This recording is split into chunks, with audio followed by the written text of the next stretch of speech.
Guys, நம்ம ஊர்லயாவது இந்த social மீடியால யூடியூப்ல நடக்கிற பஞ்சாயத்தெல்லாம் யூடியூப்குள்ளேயே முடிஞ்சிருது, சோஷியல் மீடியாக்குள்ளேயே முடிஞ்சிருது. ஏன்னா ஆடியன்ஸ் போய் கமெண்ட் செக்ஷன்ல கழுவி ஊத்துவாங்க.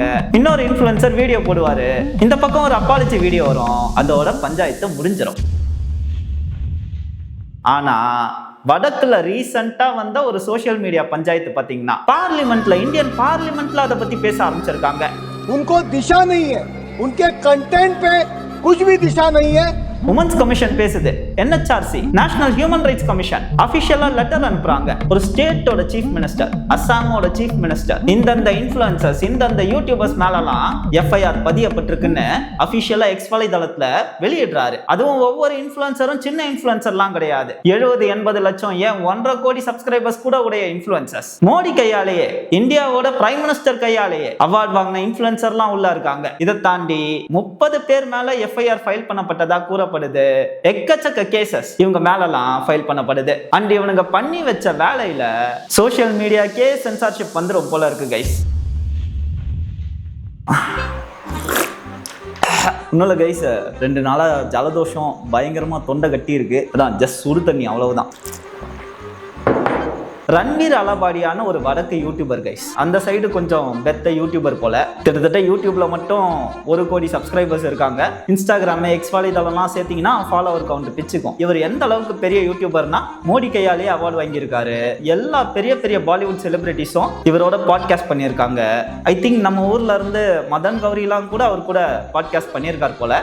ஸோ கொஞ்சம் பெரிய யூடியூபர் தான், அந்த சைட் கொஞ்சம் பெரிய யூடியூபர் தான். இவர் என்ன பண்றாரு, ரீசெண்டா யூடியூப்ல நடத்துற ஒரு ரியாலிட்டி ஷோ பார்ட்டிசிபேட் பண்றாரு. அந்த ஷோ எந்த சேனல்ல ரிலீஸ் ஆகுதுன்னா சமை ரைனா அப்படின்ற ஒரு யூடியூபரோட சேனல்ல தான் அந்த ஷோ ரிலீஸ் ஆகுது. அந்த ஷோவோட பேரு இந்தியா காட் லேட்டன்ட். ஏற்கனவே அவங்க இந்த ஷோவோட நிறைய எபிசோட்ஸ்லாம் ரிலீஸ் பண்ணிருக்காங்க போல. இந்த ஷோவே ஆக்சுவலா எப்படி வடிவமைக்கப்பட்டிருக்குன்னா, சம் ஸ்டாண்ட் அப் காமெடியன்ஸ் வந்து பார்ட்டிசிபேட் பண்ணுவாங்க போல. அதுல கடைசியா யாரோ ஒருத்தர் வின் பண்ணுவாங்க போல. I'm not sure about it, but அப்படிதான் சொல்றாங்க. ஏன்னா எல்லா எபிசோட்ஸும் நான் பார்க்கல. ஸோ இந்த கண்டஸ்டன்ஸ் இங்க பார்ட்டிசிபேட் பண்றாங்கல்ல, அவங்கள வேலிடேட் பண்றதுக்கு ஒரு ஜட்ஜ் போர்டு இருக்கு. இந்த ஜட்ஜஸ் வந்து ஒவ்வொரு எபிசோடும் மாறிக்கிட்டே இருக்காங்க.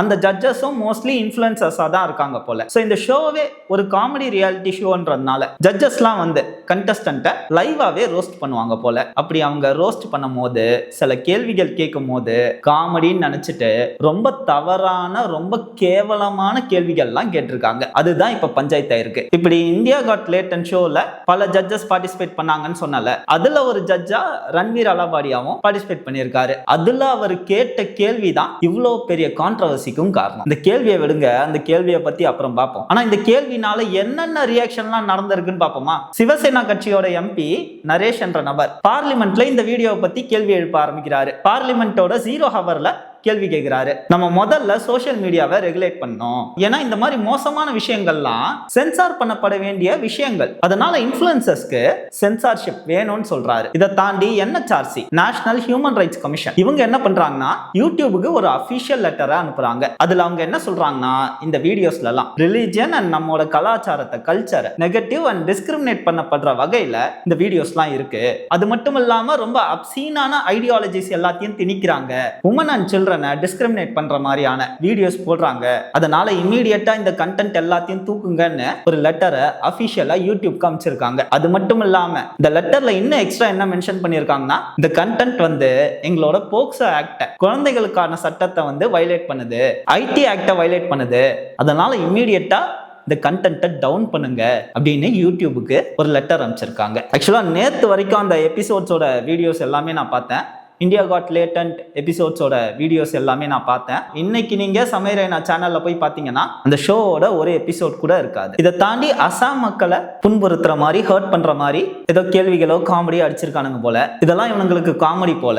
ஸோ அதனால தான் அசாமும் அந்த சைட்ல இருந்து ரியாக்ட் பண்ணிட்டு இருக்கு. அசாமோட சீஃப் மினிஸ்டரும் எக்ஸ் வலைதளத்துல எந்தெந்த இன்ஃப்ளூயன்சர்ஸ் மேலலாம் Assam police, Guwahati police FIR file பண்ணியிருக்கு அப்படின்ற ஒரு போஸ்டை போட்டிருக்காரு. அவரும் அவரோட போஸ்ட்ல என்ன சொல்லியிருக்காருன்னா, அப்சீனிட்டியும் செக்ஷுவலி எக்ஸ்பிளிசிட் அண்ட் வல்கர் டிஸ்கஷன்ஸை ப்ரொமோட் பண்ற மாதிரி இந்த கண்டென்ட் இருக்குன்னு சொல்லியிருக்காரு. இதை தாண்டி 30 பேர் மேல Maharashtra police, cyber security police FIR file பண்ணியிருக்காங்க.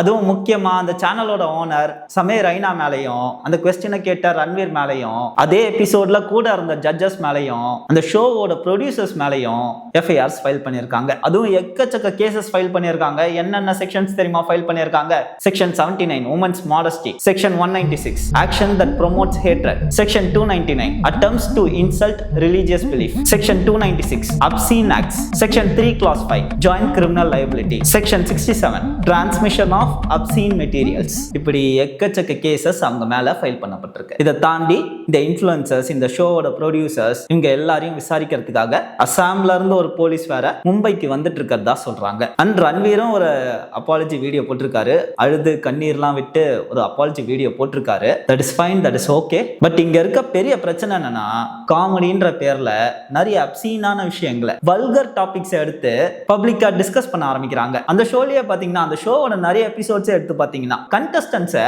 பப்ளிக்கா அபியூஸ் பண்றாங்க. அதை மில்லியன் கணக்கான மக்கள் வேற பாக்குறாங்க, பார்த்து கொண்டாடுறாங்க. இப்படி ஒருத்தனை அபியூஸ் பண்றத பொதுவெளியில நார்மலைஸ் ஆக்கிட்டோம்னு வச்சுக்கோங்களேன், நாளைக்கு நம்மளே என்ன பண்ணுவோம், அதே அபியூஸை ரொம்ப காமனா, ரொம்ப நார்மலா நம்ம பக்கத்துல இருக்கவங்க மேல யூஸ் பண்ண ஆரம்பிப்போம். ஏன்னா காமெடியோட பவரே அதுதான். ஏன்னா நீங்களே யோசிச்சு பாருங்களேன், உனக்கு என்னப்பா, நீ பைத்தியம், நீ என்ன வேணா பேசுவ, இந்த மாதிரி டைலாக்ஸை நாமளே எப்படி அன்றாட வாழ்க்கையில யூஸ் பண்ணிட்டு இருக்கோம். அந்த டைலாக் தப்புன்னு நான் சொல்ல, இல்ல கோபி சுதாகரோட டைலாக்ஸ் எல்லாம் எப்படி நம்ம காமனா நம்மளோட வாழ்க்கையிலேயே யூஸ் பண்ணிட்டு இருக்கோம். இல்ல டிஷர்ட்ஸ்ல, பிரிண்டட் டிஷர்ட்ஸ்ல போட்டு சுத்திட்டு இருக்கோம். இது நார்மலா ஒரு ஃபன்னா இருக்க வரைக்கும் ஓகே, அதுக்கு ஒரு லிமிட் இருக்கு. ஆனா நீங்க அதையும் தாண்டி பேரண்ட்ஸோட செக்ஷுவல் ரிலேஷன்ஷிப் வச்சுக்கிறதெல்லாம் நீங்க காமெடி ஜானருக்குள்ள கொண்டு வரீங்கன்னா எனக்கு தெரியல, அது எப்படி காமெடினே தெரியல. அதையும் நீங்க ஒரு ஜோக்கா சொல்ல, ஒரு பார்ட்டிசிபென்ட் கிட்ட நீங்க கேள்வியா கேக்குறீங்க, அவன் அதுக்கு பதில் சொல்லணும்னு நீங்க எதிர்பார்க்கிறீங்கன்னா என்ன மாதிரி மைண்ட் செட் அதுன்னு எனக்கு புரியல. ஏன்னா அந்த வீடியோவை நாளைக்கு லட்சக்கணக்கான பேர் பார்க்க போறான். முதல்ல ஒருத்தனை அபியூஸ் பண்ணி அதன் மூலமா டிக்கெட்ஸை வித்து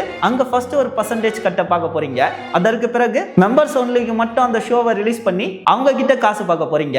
அந்த ஷோ பழசான பிறகு பப்ளிக்கா அந்த ஷோவை ரிலீஸ் பண்ணி பல லட்சம் பேருக்கு முன்னாடி அந்த கேள்வியை அவங்க கிட்ட கேட்க போறீங்க. இப்படி ஒரு கல்ச்சரை நீங்க உருவாக்குனீங்கன்னா, இப்படி ஒரு அபியூசிவ் கல்ச்சரை நார்மலைஸ் பண்ணீங்கன்னா, கமெண்ட் செக்ஷன்ல அவனும் அசிங்கமா தான் பேசுவான். கமெண்ட் செக்ஷன்ல பேசின பிறகு அவனோட ஃப்ரெண்ட்ஸ் கிட்ட பேசுவான். இல்ல அவனுக்கு கீழே இருக்கவனை, அவனால புள்ளி பண்ண முடிஞ்சவனை இதே அபியூசிவ் டைலாக்ஸை யூஸ் பண்ணி கிண்டல் அடிப்பான். அது எங்க வேணா இருக்கலாம், ஸ்கூலா இருக்கலாம், காலேஜா இருக்கலாம், ஆபீஸா இருக்கலாம். எவன் மேல இருக்கானா அவன் கீழே இருக்கவன் கிட்ட இதே அபியூசிவ் கமெண்ட்ஸை யூஸ் பண்ணுவான். ஏன்னா நம்ம தான் இதை நார்மலைஸ் ஆக்கிட்டோமே, இல்ல நார்மலைஸ் ஆக்க முயற்சி பண்ணிட்டு இருக்கோமே. கைஸ், என்ன பொறுத்த வரைக்கும் சோஷியல் மீடியா பிளாட்ஃபார்ம்ல தான் அதிகமான ஃப்ரீடமே இருக்கு. ஏன்னா டிவிக்கு கூட சென்சார் போர்டு இருக்கு, ஆனா சோஷியல் மீடியா பிளாட்ஃபார்முக்கு எந்த சென்சார் போர்டும் கிடையாது. சோ உங்க கையில ஒரு ஃப்ரீடம் கொடுக்குறாங்கன்னா அந்த ஃப்ரீடம் ரெஸ்பான்சிபிலிட்டியோட சேர்த்து தான் வரும். இப்போ இந்த மாதிரி ஆக்ட்ஸ்னால சென்சார்ஷிப் சோஷியல் மீடியாக்குள்ள வந்துச்சுன்னா நாளைக்கு என்ன ஆகும்னு நினைக்கிறீங்க? அப்சீனான கண்டென்ட் இல்ல கைஸ், நிஜமாவே நிறைய விஷயங்கள் பேசவே முடியாது. நிறைய விஷயங்கள் சோஷியல் மீடியா மூலமா மக்களுக்கு கொண்டு வந்து சேர்க்க முடியாது. அதற்கு ஒரு பெஸ்டான ஆப்பர்ச்சுனிட்டி தான் ஆல்ரெடி கவர்மெண்டே தேடிட்டு இருக்குன்னு வச்சுக்கோங்களேன். அதுக்கு நல்ல வழிவகுத்து தர மாதிரியே இவனுங்களும் செஞ்சு விட்டுறானுங்க. அண்ட் கைஸ், நீங்க என்ன நினைக்கிறீங்க? உங்களோட கருத்து என்ன? இப்போ சோஷியல் மீடியால நடக்கிற விஷயங்கள்லாம் பார்த்து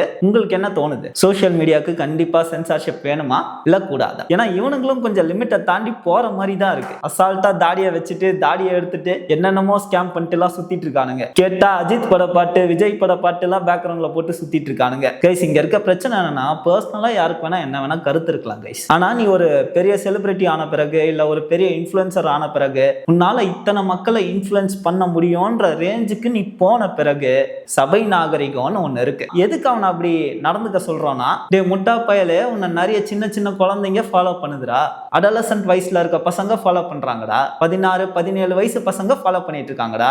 இப்ப இந்த மாதிரி கொஸ்டின் கேட்டு அதுக்கு 4 பேர் கக்கப்புக்கன்னு சிரிச்சாங்கன்னு வச்சுக்கோங்களேன், அதுக்கு கீழே கமெண்ட்ஸ் சூப்பர்னு வந்துச்சுன்னு வச்சுக்கோங்களேன், இந்த வீடியோவை பாக்குற சின்ன பசங்களுக்கு என்ன தோணும்? ஓ, இந்த மாதிரி கொஸ்டின்ஸ் கேட்டா அது தப்புல போல, அதுக்கு எல்லாரும் சிரிப்பாங்க போல, சொசைட்டி என்ஜாய் பண்ணும் போல, நாளைக்கு என் கேங்கில் நான் தனியா தெரியணும்னா இந்த மாதிரி கொஸ்டின்ஸ் தான் கேட்கணும், அப்பதான் சுத்தி இருக்கவன் சிரிப்பான், எதிர்க்க இருக்கவன் மொக்க வாங்குவான் அப்படின்னு மண்டையில தெரியாமையே போய் பதியும். நீங்க இங்க வீடியோல காட்டுற காட்சிகள் நிஜமாவே வேற ஒருத்தனுக்கு ரியல் லைஃப்ல நடந்துட்டு இருக்கும், இதை விட மோசமா நடந்துட்டு இருக்கும். அவனுக்குலாம் நீ ஏன் போய் பொறுப்பேத்துக்க போற? ஒரு சாரி வீடியோ போட்டு எஸ்கேப் ஆயிட போற. சோ மறுபடியும் கேட்கிறேன் கைஸ், சோஷியல் மீடியாவுக்கு சென்சார்ஷிப் வேணுமா வேணாமா? உங்களோட கருத்துக்களை பதிவிடுங்க. கூடிய சீக்கிரமே உங்களை வேற ஒரு வீடியோல வந்து சந்திக்கிறேன். நன்றி, வணக்கம்.